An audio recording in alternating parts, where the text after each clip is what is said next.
नमस्कार दोस्तों, मैं राजकुमार मौर्य प्रखर इंडिया यूट्यूब चैनल में आपका स्वागत है। बहुत बड़ी खबर आ चुकी है चीफ जस्टिस बी.आर. गवई जी को लेकर। बी.आर. गवई जी जब से चीफ जस्टिस बने हैं, एक से बढ़कर एक बड़े फैसले ले रहे हैं, एक से बढ़कर एक अच्छी टिप्पणी भी कर रहे हैं, जिससे समाज में अच्छा संदेश भी जा रहा है।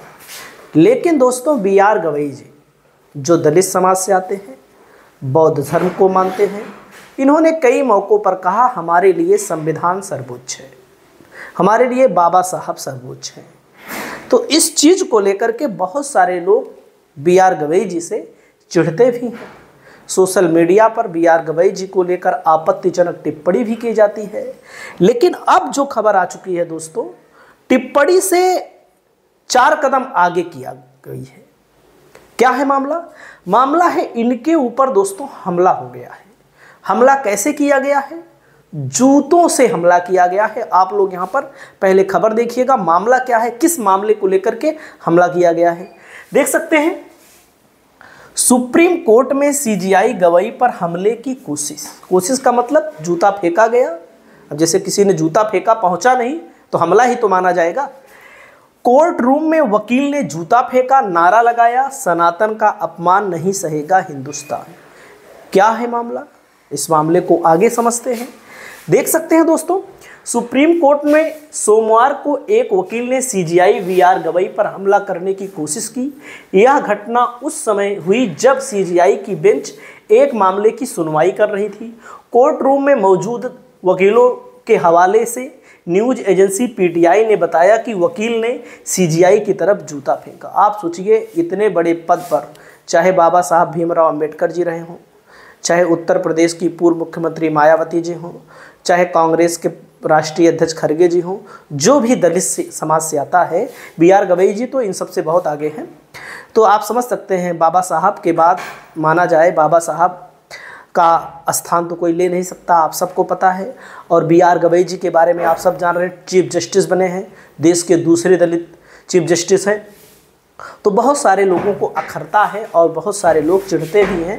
तो देख सकते हैं दोस्तों, हालांकि जूता उनकी बेंच तक नहीं पहुंच सका, सुरक्षा कर्मियों ने फौरन उसे पकड़ लिया। बाहर जाते वक्त वकील ने नारा लगाया, सनातन का अपमान नहीं सहेगा हिंदुस्तान। घटना के बाद सीजीआई ने अदालत में मौजूद वकीलों से अपनी दलीलें जारी रखने को कहा और कहा कि इस सबसे परेशान ना हो, मैं भी परेशान नहीं हूँ, इन चीज़ों से मुझे फ़र्क नहीं पड़ता है। तो दोस्तों, बी.आर. गवई जी ने भी कह दिया कि इन सब चीज़ों से हमें नहीं फर्क पड़ता है। इन्होंने अपना काम जारी रखा। उसके बाद क्या हुआ दोस्तों, देख सकते हैं। उसके बाद क्या हुआ, मैं देख सकते हैं, एनिमेशन के माध्यम से बताया गया है। वकील ने जूता फेंका। 16 सितंबर को सीजीआई ने कहा था, जाओ भगवान से खुद कहो करने के लिए। असल बात, मामला क्या है, मामला समझिएगा। मीडिया रिपोर्ट के मुताबिक आरोपी वकील का नाम राकेश किशोर है। सुप्रीम कोर्ट में उसका रजिस्ट्रेशन 2011 का है। माना जा रहा है कि वकील सीजीआई गवई की मध्य प्रदेश की खजुराहो में भगवान विष्णु की 7 फुट ऊंची सिरकटी मूर्ति की पुनर्स्थापना पर की गई टिप्पणी से नाराज था। सीजीआई ने 16 सितंबर को खंडित मूर्ति की बहाली की मांग वाली याचिका खारिज करते हुए कहा था कि जाओ और भगवान से खुद करने को कहो। तुम कहते हो भगवान विष्णु के कट्टर भक्त हो, जाओ उनसे प्रार्थना करो। जानिए भगवान विष्णु के मूर्ति का जुड़ा मामला क्या है दोस्तों।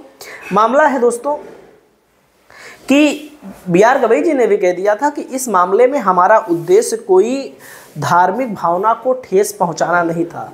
और देख सकते हैं, उसके बाद दोस्तों यहाँ पर दरअसल याचिकाकर्ता का दावा है कि यह मूर्ति मुगलों के आक्रमणों के दौरान खंडित हो गई थी, तब से यह इसी हालात में है। इसलिए श्रद्धालुओं के पूजा करने का अधिकार की रक्षा करने और मंदिर की पवित्रता को पुनर्जीवित करने के लिए सुप्रीम कोर्ट हस्तक्षेप करे। असल बात, जो मुगलों के समय में नियम क्या है, जो मुगलों के समय में मूर्तियां तोड़ी गई थी, उन मूर्तियों को लेकर नियम है। इन मूर्तियों के साथ कोई खिलवाड़ नहीं किया जाएगा। नियम है, कानून है, ऐसा नहीं है कि इसको भविष्य के लिए, पुरातत्व विभाग का जो मामला है, इसको भविष्य के लिए संरक्षित रखा जाएगा, इसको भविष्य के इतिहास के लिए संरक्षित रखा जाएगा। इसमें कोई भी मतलब कि स्थापना वगैरह नहीं हो सकती है। दोस्तों यहाँ पर देख सकते हैं चीफ जस्टिस गवई ने कहा था, जाओ और देवता से खुद कुछ करने के लिए कहो।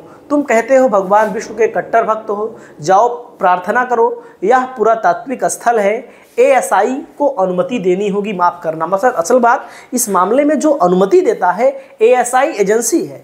मतलब कि जो भी पुरानी मूर्तियां टूटी हैं फूटी हैं उसको पुनर्स्थापन के लिए भाई एएसआई के पास जाइए, हमारे पास क्यों आए हो जब हमारे पास हमारे अधिकार में है ही नहीं।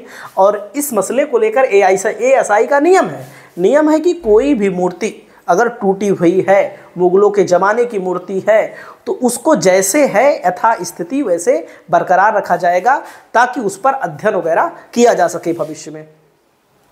18 सितंबर को टिप्पणी का विरोध होने पर सीजीआई ने सफाई दी थी। भगवान विष्णु की मूर्ति बदलने को लेकर टिप्पणी जो की गई थी उस पर सीजीआई ने सफाई दी थी और कहा था कि मेरी टिप्पणी को सोशल मीडिया पर गलत तरीके से दिखाया गया। मैं सभी धर्मों का सम्मान करता हूं। जब इन्होंने सफाई दे दी तब देख सकते हैं तो बी.आर. गवई जी ने कहा, इससे पहले मेरे नेपाल से जुड़े बयान पर भी इसी तरह की गलतफहमियां फैलाई गई थी। न्यायपालिका किसी धर्म के खिलाफ नहीं है, मैं व्यक्तिगत तौर पर सभी धर्मों का सम्मान करता हूं। भाई जब सफाई दे दी गई, एक तरह से मान लीजिए सफाई का मतलब होता है माफ़ी मांग लेना, अप्रत्यक्ष तौर पर माफ़ी मांग लेना, तब कोई तुक ही नहीं बनता है। सॉलिसिटर जनरल ने कहा, सोशल मीडिया पर बढ़ा चढ़ाकर दिखाया गया। सॉलिसिटर जनरल तुषार मेहता ने कहा है कि मैं सीजीआई को 10 साल से जानता हूं, वे सभी धर्मों के स्थल पर जाते हैं। आजकल सोशल मीडिया पर बातें बढ़ा चढ़ाकर दिखाई जाती हैं। मेहता ने कहा था कि न्यूटन का नियम है, हर क्रिया समान प्रतिक्रिया होती है, लेकिन अब सोशल मीडिया पर हर क्रिया की ज़रूरत से ज़्यादा प्रतिक्रिया हो जाती है। मतलब कि न्यूटन का नियम है, हर क्रिया की प्रतिक्रिया होती है, लेकिन आजकल जो सोशल मीडिया है, सोशल मीडिया पर मतलब कि प्रतिक्रिया कहीं और ज़्यादा हो जाती है, चाहे अच्छा काम करिए चाहे बुरा काम करिए। वहीं सीनियर एडवोकेट कपिल सिब्बल ने सहमति जताई और कहा कि सोशल मीडिया की वजह से वकीलों को रोज़ दिक्कत उठानी पड़ती है। खजुराहो के बामन मंदिर के बारे में क्या है, यही मामला, यही मूर्ति है दोस्तों जो खंडित हुई है। बामन मंदिर खजुराहो के प्रमुख मंदिरों में से एक है। मंदिर का निर्माण 1050-1075 ईसा पूर्व में ही हुआ था। मंदिर का निर्माण चंदेल राजाओं ने कराया था। यह भगवान विष्णु के सभी अवतारों को दिखाया गया है। मूर्ति खंडित होने की वजह से इसकी पूजा नहीं की जाती है। यह मंदिर अपनी अनोखी बनावट के लिए जानी जाती है। मंदिर के गर्भगृह में देखने पर लगता है कि यहाँ पानी ही पानी भरा है। खजुराहो का पहला मंदिर जिसे साइड व्यू से पूरा देखा जा सकता है। तो इस पर दोस्तों राष्ट्रीय अध्यक्ष विश्व हिंदू परिषद के इन्होंने कहा है, हमको लगता है मुख्य न्यायाधीश की मौखिक टिप्पणी ने हिंदू धर्म की आस्थाओं का उपहास उड़ाया गया है। अच्छा होगा अगर इसी तरह की टिप्पणी से बचा जाए। बीएचपी ने कहा है कि इस तरह की टिप्पणी से बचा जाए।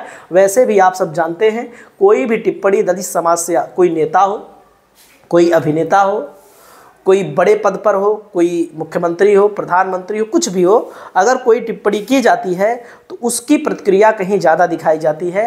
वहीं पर अगर उस जैसे आरएसएस के द्वारा तमाम चीज़ें ऐसी कही जाती हैं जिस चीज़ को लेकर के आप सब जानते हैं कि कोई प्रतिक्रिया वे लोग नहीं दिखाते, उसको पी लेते हैं। आपकी क्या राय है बी.आर. गवई जी पर जो जूता फेंका गया, जो हमला किया गया, जो अपमान किया गया, इसको लेकर आप अपनी राय को बताइए। नमस्कार।